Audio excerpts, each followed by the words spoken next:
right, hi, this is Talk Comics to Me time. I'm Champ Champenstein. I'm Heather Hadfield. We're just gonna blow through this.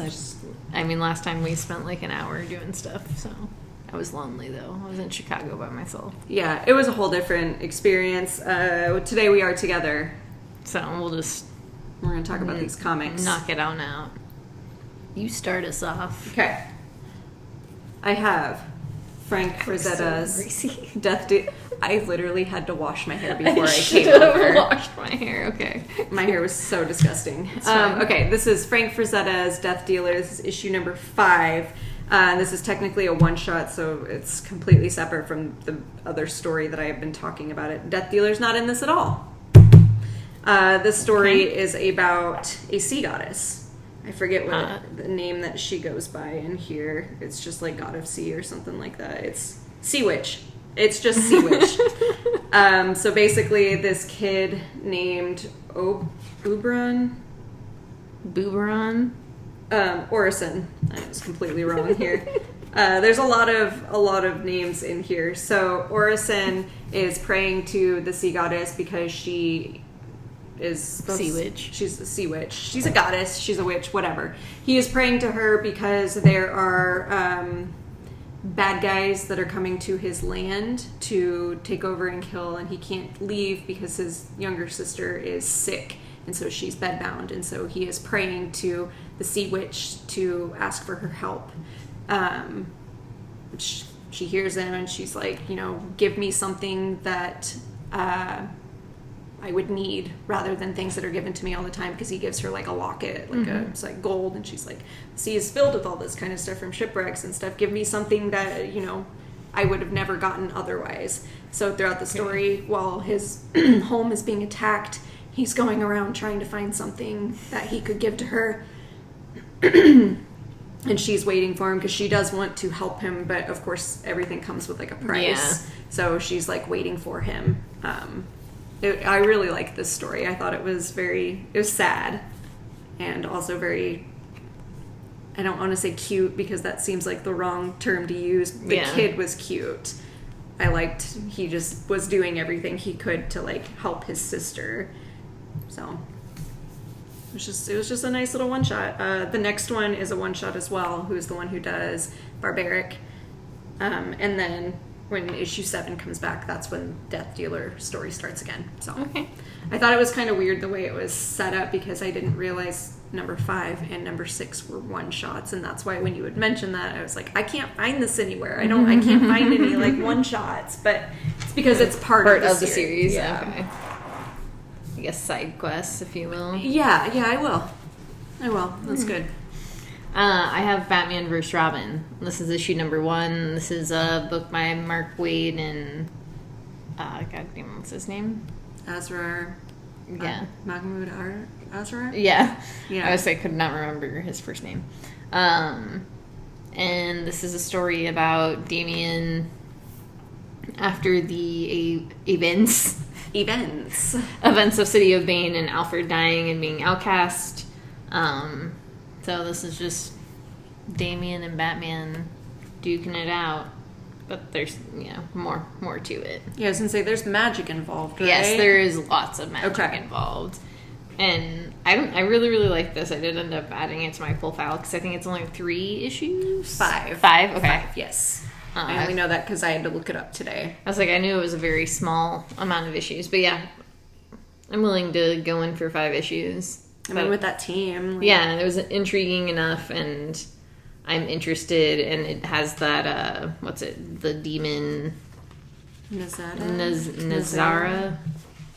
Nazul? Nezha? There we go, Nezha. So, got that familiarity with him from World's Finest, so... I was going to say, I recognize him. Might as well do a little crossover issue. Next I have Castle Full of Blackbirds. This is issue number 1. This is in the world of Hellboy, and this is kind of confusing in its own way, but it's fine. But Sarah Mae Blackburn is going to like this school, but there's like more to it, because when she gets there, it looks like it's closed, but people start appearing, and so things are not what they seem. Where does the bird come in? Do we know yet? I don't know yet. Okay. But there is, like, feathers and, like, weird bird stuff going on. Okay. But I don't know really what's happening necessarily. All right. Well, did you add that? Yeah, I did add. Because it's usually only like 2 issues, right? Yeah, it's only like a few issues, so I figured. Okay. I feel like as it goes on, I will catch the story a little bit more, but this was a little harder for me. I was just like, okay, witches. It's like some weird witch stuff is going on, and somebody's trying to, like, use her for, like, something. Some, like, future magic things. We got a lot this week with birds and witches. Yeah. And magic. And magic, yeah, that is very true. So, that's what you're going to have to deal with. So next we both have The Least We Can Do. This is issue number 1. This is by the same team that did a thing called Truth. Yeah, I was like, what the heck is that called? Because you're the one that read that. I read that first issue. And I feel like I have the same feelings about this as I had about that. Mm-hmm. It was that I enjoyed it. It was cute. It was fun. I don't necessarily want to keep reading it. I am curious to see what happens, but basically it's about this girl named Uriel who wants to study magic because in their world magic is it's kind of stored and hoarded by, like, the soldiers and stuff and used for their benefit, but there are other people who know how to use it. They just can't show that they know how to use it. Mm-hmm. So she wants to study it so that it can be used by everyone for good, yeah. So that's basically it. I am curious because I don't know. I'm kind of on the same fence. Like, I'm just, I don't know how much I actually enjoy it and how much I'm just like, well, tell me more about, like, how the magic in this world works. Yeah. Like, and I like the art a lot. Yeah. And it's just like, yeah, and it's a cute, interesting story, but I wouldn't say it's not necessarily a story for me. It's just, like, something I'm not really drawn into. Right. I just have so much to read. Like, I think I might read the second issue, but I have so much that I'm, like, trying to take off my pull right now. I don't know if I can afford to, like, add more. Yeah, no, I think that's the problem. And especially with, like, spooky books coming up, and I know I added quite a few of those. Like, gotta keep on a level playing field, I suppose. Same. This is the Bone Orchard Mythos. This is 10,000 Black Feathers. This is Jeff Lemire and Can I see the back here? Andrea Sorrentino book. And I really, really like this. Once again, some weird, heady horror stuff going on here. But also straightforward. Yeah, it very, very much is. I can never remember the main person's name, the main kid. I know one is Jack. No, the mom is Terry. Well, what the heck? Anyway. You talk, I'll look. Okay, so it's just about Trish. Okay, Trish, yeah. Trish. Oh, there we go. Yeah, there it is. It's just about this girl named Trish. When she's younger, she meets this other kid named Jack, and they obviously become friends. There's some weird stuff that is happening. Mm-hmm. You don't quite know what yet, but when she's grown up, she goes to see Jack's mom, and then I don't know how to explain it without, like, it giving the whole plot away, even though there's not really much to know right now. But basically, something happened to Jack, and that is part of the mystery of the story. Yeah. She is a writer, Trish is, and she just goes back home. Yeah, I really, I'm very intrigued, for sure, and I'm really interested to see how, like, these stories end up connecting in the end. Yeah, me too. Because this kind of starts off like the last one ended, and I was like, oh, okay, I know what we're doing, and then I was like, oh no, this isn't not it at all. Not at all what I thought it was going to be. Like, I don't know what my expectations were for it, but it is completely different than the direction I thought it was going based on how the last story went. And I know that they're obviously not the same. Yeah. They're just set in the same universe, I guess, is probably the easiest way to explain it. But I mean, those two together, man. Yeah, and I, like I said to you earlier and yesterday, it's just like I really like the art. The differences in art, like, it's just like, oh, I've never seen his art look like that before. Like full use of colors like that. So it was, I really, really liked that a lot. Yeah, the story is told in like a few different parts when they're younger, like, I guess, flashbacks. How a book would read. Yeah. Flashbacks and flash forwards. And this is 5 issues? Yeah, I'm not sure. 5 or 6. I remember seeing it, but I can't remember how many now. I kind of blacked out because I was like, oh, I thought they were all supposed to be trades, and then this one was like single issues, and I was like, whatever. Yeah, just, that was very confusing. Give me the single issues, and I'll move on with my life now. I'll read them all, just give them. Yeah, exactly. Yeah. Okay, so I am going to talk about this book that I did not finish reading. This is called Bird King. It's basically just about a girl named Bianca who's a apprentice to like an infamous arcane blacksmith.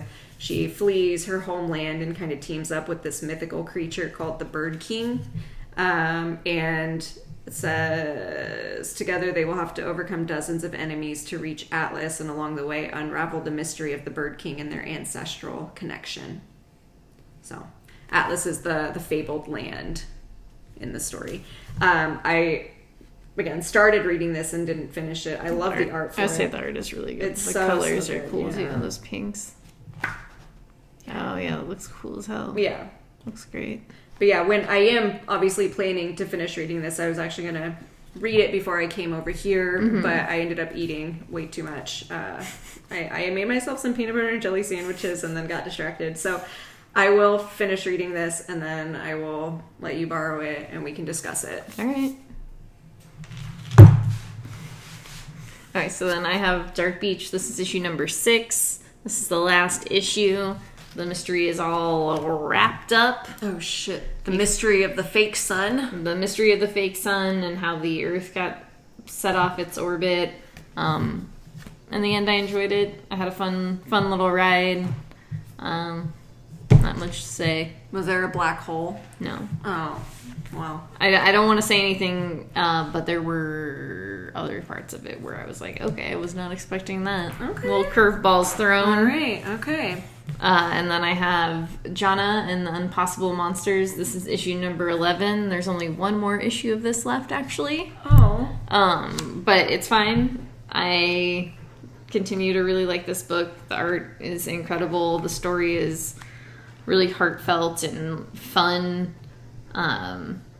Yeah, so I'm excited to see like how it wraps itself up and how it concludes. And I don't know. I'll miss my little friends, but it was a good little ride. Have you been giving those to Hugo? Mm-hmm. Are those the ones? Mm-hmm. Okay. Cool. Next, we have Love Everlasting. This is issue number 2. This is a little book about Joan, J-name, I got it. Joan, who is kind of stuck in a love story loop. Yeah, I was going to say time loop, but it applies, but it also doesn't. Yeah. A love loop is good. Yeah. I like that. So you kind of find out how this loop, not like how it's working, but you find out what's kind of going on. Yeah, it does. Without finding out anything. Yeah, because the first issue was kind of confusing in that there were 3 different like love stories within it, and then at the end you kind of got like the start to the actual story. Mm-hmm. And this one is one love loop, and then you see how everything starts and ends and begins. Yes. The beginning is the end, and the end is the beginning. I love this. This is so much fun. Way more than I thought I was going to, just because I am a little tired of, sometimes it's just hard. But I really did enjoy this. I love stories, and I love complicated love stories. Yeah, and I really love her art a lot. Also, Chartier's art. Elsa's. Yeah. Either way, someday we'll get that right. Yeah, I'll have to YouTube how to pronounce that. So we don't look like jackasses. Elsa Chartier is what it looks like. We'll figure it out. Yeah. Anyway, that art really on the docket. Really fits well with the story, and it I does. think really sells the book really well. I agree, and the colors are really good too. It's just, I don't know, overall it's just a really good story. Yeah, very enjoyable. All right, we got Mindset. This is issue number 3. This is a little story about mind control. We need the easel. Yeah, Chris, you gotta make 3D print us an easel right now. Do it right now. But yeah, Ben Sharp and his friends are building a new command center for their startup. And it's full of coders and good intentions, and their app goes viral and they achieve overnight success. But that's not always they go swimming with the sharks. We're reading the back of it. It's telling us what to say. Don't worry about it. Thanks, Vault Comics, as always. Yeah, Vault Comics rules. But yeah, everything gets, the app is up and running and available for people, and obviously the bigwigs are wanting a piece of it, but not just a piece, they want all of it. And our little group of mind-controlling freaks just don't agree with it. Yeah, it's interesting because it's like, I don't want the bad guys to get it, but I also don't want these dumb tech bros to have it. It's like, I don't want anyone to have mind control. Like, this is bad. This is a bad idea. It's weird because, like, even Ben, like, the main character who's telling the story, like, I don't like him, but there are parts of me that are like, well, I feel like sympathize a little bit. Yeah, because he's trying to, like, do the right thing, and he keeps getting convinced, like, otherwise. And that's the part of me where I'm just like, well, if you're that easily swayed, then you're not a good guy either. Like, you're not really trying. But yeah, and then he also mentions, like, is he being mind controlled? Yeah. Which I thought was, like, a really interesting aspect of it, too, because then it's like, well, what the fuck is happening? Yeah. And, like, it's then a really... You add the aspect of, like, paranoia into the story as well, which, like, yeah. This story is really good. It's another one of those that kind of took me by surprise, like, how much I like it. It's a lot to read and absorb, but it's done really, really well, and the way that he is telling the story, because again, in the first issue, it's like after a murder takes place, and this is the story that he's telling that leads up to it. Like, I feel like I'm sitting there, like, listening to him tell this stupid story. Yeah, the narration is really solid. Yeah. And I really, really like the artwork a lot. Like, I like the way it looks and, like, the way panels are set up, and that page, I got stuck on a loop. I know. I started reading it again, and I was like, "Oh shit, no, this is not what I wanted to. I need to keep going." But this page where it, like, starts breaking apart, and you get, like, the I don't know, maybe it was back. There was another page that was like that where the art was, like, cracking, and you could, like, see, yeah. I don't know. It's just really good. The story is done really well. Yeah. The art works really, really well with the story. I don't know. Overall, just, like, a very interesting and solid story. I'm into it. And I don't even know how many issues this is supposed to be. I did not actually look at that. I have no idea. I never even looked. Okay. It's good and it works. It's worth it, is what we're saying. Okay, I have Cover the Dead with Lime. This is issue number 2. It is a Blood Moon Comics LLC. It's for matures only. Matures only, huh? Okay. So, this is a story about the Black Plague, and what if, like, instead of people, like, dying, they, like, came back, like zombies, kind of. So it follows this doctor named Jack, who is kind of going across the country, trying to help people. But this is, like, in the thick of it after everyone realizes, like, the dead are coming back to life, like, after they die from bubonic plague. And so he's by himself, and he's just having a very bad time. But he is following a letter that someone had written to him, like, before this started, like, really happening, like, at the beginning of the pandemic. No. Yeah, it starts at the beginning, so that's kind of what his goal is to get to this, like, child, essentially. And when he gets there, he ends up, like, stuck in a cellar where she is, like, on one side, and there's just dead in between him, and he's not sure if it, like, they're dead, or they're alive dead. Sick.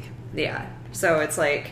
I like the art. It's weird. Yeah, it's really, really weird. And it's, like, dark and, like, again, my medieval art thing. But it's just, like, it's gross. Yeah, it's pretty icky. But it fits really well with the story. And I do really like the story a lot. And, yeah, it's a very weird story. I feel like it was one that I was going to like anyway just because of the content. But the way that the art works with the story is really cool. And... it's just another one I was kind of shocked by. I was like, I like that name. That's a sick name for a comic. Yeah. And then it ended up being way cooler than I expected. I wish I had not passed up, but I did because I thought the name was also interesting. Like, what it was about it was interesting, but then I was like, I don't know about this comic line. So. I mean, it's a Blood Moon comics, and, like, the two that I have from this I really, really like. Yeah. But then all the other ones that I've read, I'm like, I don't know if I would enjoy those. Yeah. So I must be really good at picking comics from Blood Moon. Okay, I'll move on. I have Daredevil. This is issue number 3. This is an issue about Matt trying to recruit people to come with him to be part of the fist that takes down the hand.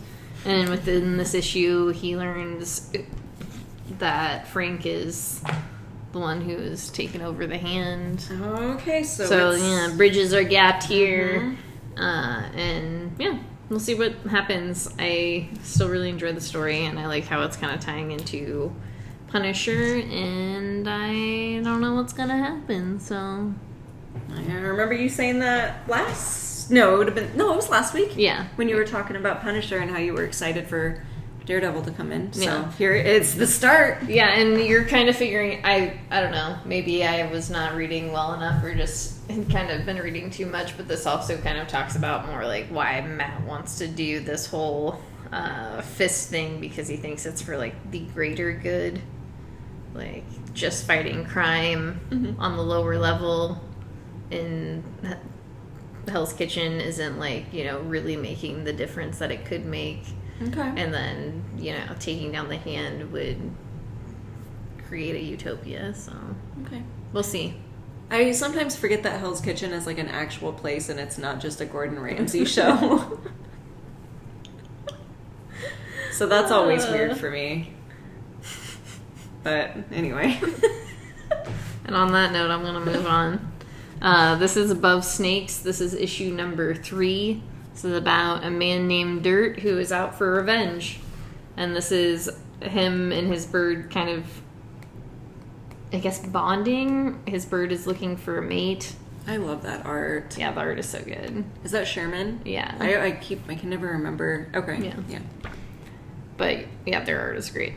But yeah, this is I still really, really like this story. I thought this issue was interesting just because you meet somebody else who is out for revenge, and they also basically have this revenge bird with them, and the only way to get rid of your revenge bird is to like accomplish your revenge. Okay. And both of these people are out for revenge on the same gang, but for different reasons. And so one of them's not going to be able to get rid of their revenge bird. Yeah. Or accomplish their revenge as they need.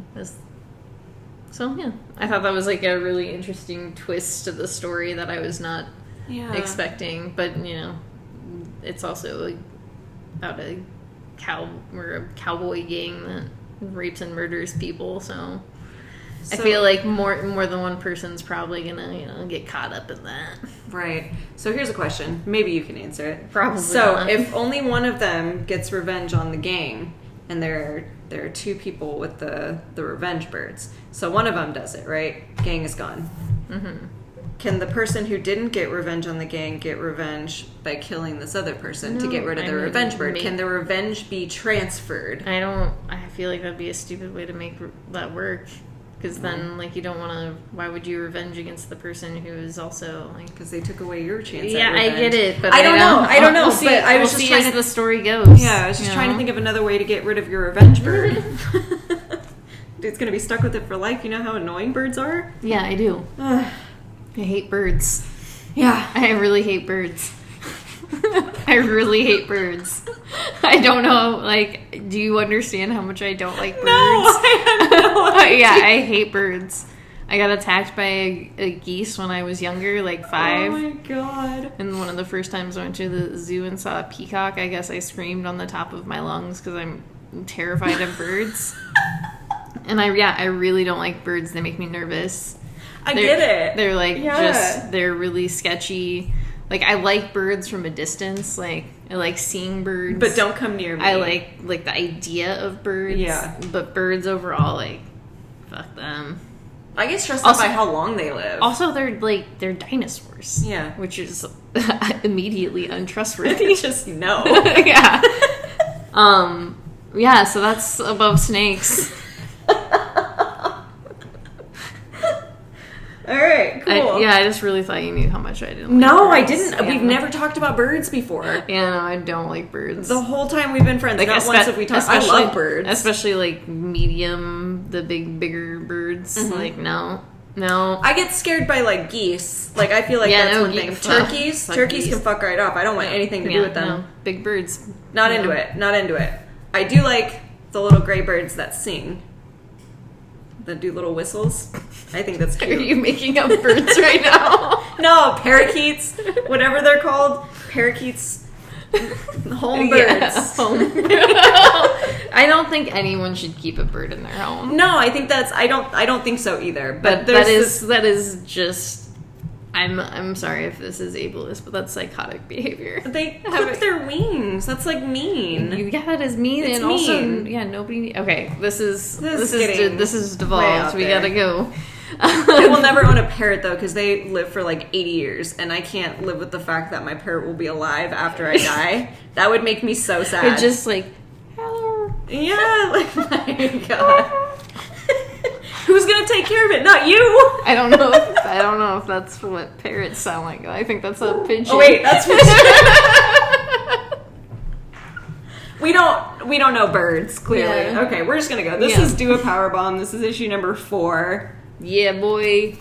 This is Daniel Warren Johnson and Mike Spicier. Dang it. You transferred it to me. I did. I looked at it and was even like Spicer. And I said spicier. Because he's spicy, boy. Spicy. I love this book so much. If you were part of our Patreon, this was my pick of the week. Just because it is like the perfect Daniel Warren Johnson book. Mm-hmm. It's so great. And I'm just so... I don't know what's going to happen. And I am not ready for my baby heart to take it in. The art in this, oh my god, is so good. I can't. And a wrestling tournament to bring back somebody from the dead. And the stakes are pretty high for everybody involved. I love the relationships in this like story quite a bit. I love the art. I love the way the story like is intertwined with silliness and just like seriousness, because like there are parts of this book where I was like a little like choked up like trying to read it, like I won't cry, and there's other parts where like the montage scenes where I was like, oh, that's really funny so and good. great. Like it's such a well done book. I once again cannot ever suggest a Daniel Warren Johnson book enough, because they're never what they seem. Like, they're very much a book where, like, you can't judge a book by its cover or, like, by what you think it's about. Right. Because it's about wrestling for sure. Mm-hmm. It is both lighter and heavier than you would expect. Did you read any of the notes to him? I didn't have time. I actually did, but I just want to read one little part here because I think you would appreciate it. So this is just a letter to Daniel Warren Johnson. It said, already huge fan, blah, blah, blah. The way you nail how promos, ring announcers, and commenters sound is uncanny. I've also heard before how much you incorporate pro wrestling moves in your comics. Beta Ray Bell. 1, I can't wait to check it out. And 2, keep it going, whatever you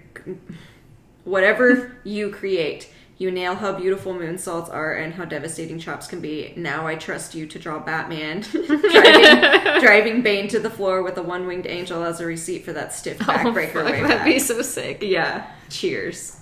I just thought that was would really be so funny. cool. Yeah. My it was brain's a really like, funny letter. yeah. But all of the letters to him in this are like really, really good. There's one where this guy is saying like, I appreciate your books. You know, like when my grandpa was in hospice fighting brain cancer, this is how we bonded, and like we watched wrestling. So reading this book, yeah, just really brought that back. They were all just really, really good letters. And I read author's notes for the most part, but letters to the authors I don't normally read. But I have read them all for them because they're all just like so good. They're all so heartwarming and just devastating. Yeah, I feel like that shows you a lot about like who he is and like the work he puts out. And this book too, like, because even, you know, like one of our customers who I suggested it to was like, can you make sure I get that book? Like, I really, really like it. And when I suggested it to him, he was like kind of apprehensive. He was like, because it was about wrestling. He was like, I don't know about that. Yeah, but again, it's then, more. Yeah, and then he was like, yeah, it's like, it's just more than wrestling. And I was like, yeah, I know. That's what I was trying to tell you when I was talking to you about it in the first place. That's how you always start it. It's just like, it's a wrestling book. But it's about the lengths that you would go to bring back someone you love. Yeah, truly. Okay. It's good. It's great. Next we have Silver Coin. This is issue number 14. A little anthology about a coin that drives its owners mad. I guess into madness or murder. Depends on the person. This issue was weird. It really was. It was a lot of like this whole back and forth kind of like the past and how this couple got to where they are currently and where the story is being told. But it's also told in a way that like what he's seeing presently, like the horror that he's seeing, it was very weird. It's a pandemic story, you know? Yeah. Like literally pandemic story. And these last, like, I think this story arc has been just, like, so strange. And that doesn't say that, I'm not saying that it's not good, because it is really good. It's just, like, so much different. Like, short of the Stephanie Phillips story, like, all of the last two for sure have just been like, what in the fuck is happening?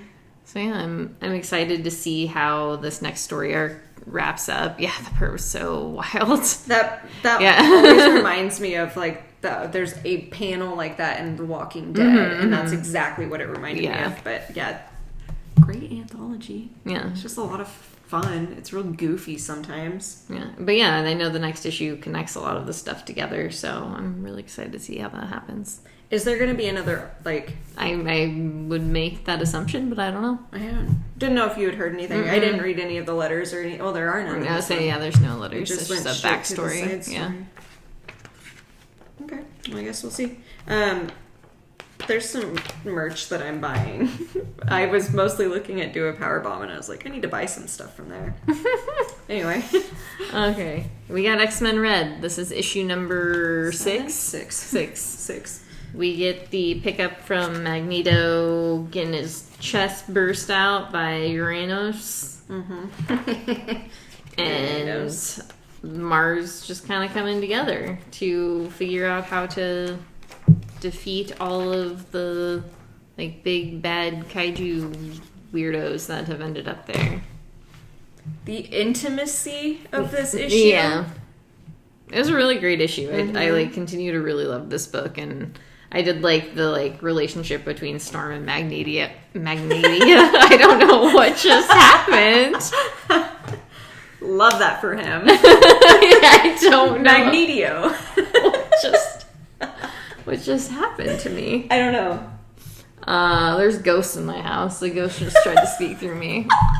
That was clearly a ghost. There's ghosts in my house. That was clearly a ghost problem. Yeah. Anyway, Magneto. Oh, my goodness. That relationship, top notch. Yeah, it was beautiful. I love my little fish man, axolotl looking boy. He's the best. What is his name? I know it's in here. All of their faces. Xylo? Yeah. Xylo? Or no. Sobunar of the Depths. Yeah. They both look the same on here. This man? Yeah, Sabunar. Sobunar. Sabunar. Sabunar. But yeah, all of their faces when this is happening. It's just... Yeah. He looks like Megatron. Yeah, I think that might be why I like him so much. That's really good. Great issue. Continue enjoying the series. Fantastic. I love Magneto so much. Yeah, I think this story does a really great job of like writing him too. Mm-hmm. I agree. All right, He's ready? just a beautiful man. Yes. This is more Magneto stuff, kind of. There's a lot of Magneto. Well, not a lot, but there is Magneto in here. Yeah. And it's a pretty crucial point in this story. This is Axe Judgment Day. This is issue number 4. We get more judgments. People are trying to bond the world together so that they can all be judged rightfully. And it doesn't go as planned. No, not at all. Art in this book is so fucking good. I know. I love it. I was telling anyone who would listen that look, he's just so beautiful. Yes. I can't. Star Fox is very, very good in this. Very good looking. Very handsome. Mm-hmm. It makes me weak. There's so much, like, there are so many words in here. Yeah, there's a lot, and there's a lot of like jumping back and forth between like, of course, all the people that have a part in this story, and I really like it, and yeah, I keep making mistakes in like reading ahead, and yeah, sucks to be you. No, I wasn't even talking about me reading this. I just meant like in my head, like when I'm thinking about this particular story, there's a lot of stuff that I'm like, I wonder if this is what has been referenced before, if this is like what's going to happen. But I mean, there's just there's too much death. There's too many people dying that I like. Yeah, I mean, everybody's dying at every point in this book, it feels like. Yeah, there's just like a lot going on, and it is intriguing how it's all happening, though. I like the judgment of it. I really like the idea of it for some reason. I like the finality of it, because there's also like that the X-Men only have a certain amount of like eggs. I almost just said balls. It's the same thing. And it's like they keep dying and then like having to come back, and it's like, at what point are they not able to do that anymore? Yeah. And that stresses me out, and I don't... Because if I have to watch Nightcrawler dude die like one more time, I'm gonna lose it. It has happened so many times in the last like 2 years. Everybody dies. I know. Everybody's been dying a ton. Know. Everyone just keeps dying. Yeah. So I'm excited to see how this like wraps itself up, or what's gonna happen. Like, not that it's gonna have like any larger implications to like the Marvel universe as a whole, but I feel like it'll definitely have implications for X-Men's. Yeah. Well, I mean, depending on who's writing it. I suppose, yeah. Because I mean, there's some stuff that's going on in the Marvel universe that has to do with the X-Men that has nothing to do with like what's going on currently, and I'm so confused by it. That's all we got. Yeah, that's it, actually. So, thanks for joining us this evening, this morning, this afternoon. Wherever you are. Yeah, thanks for coming into our home, into our mouths, if you're listening. Into our house filled with ghosts. We hope you enjoyed it. You know, we want you to go support your local comic book shops and your local libraries and your friends, and do good things and take care of one another. Heather's got stuff for you. I don't.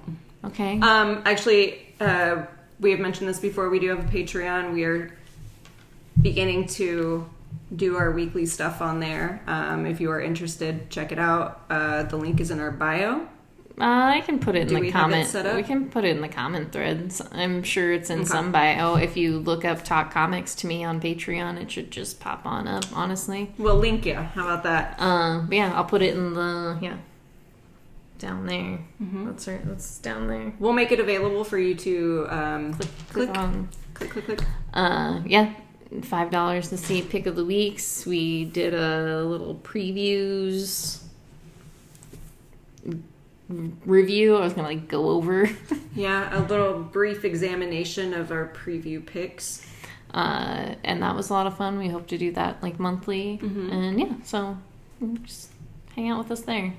Give us a little extra money. Give us money. We could use a little boost. Yeah. But thanks for supporting us, and we love you, and we'll see you on the flippity flip. Laters on the Minjay.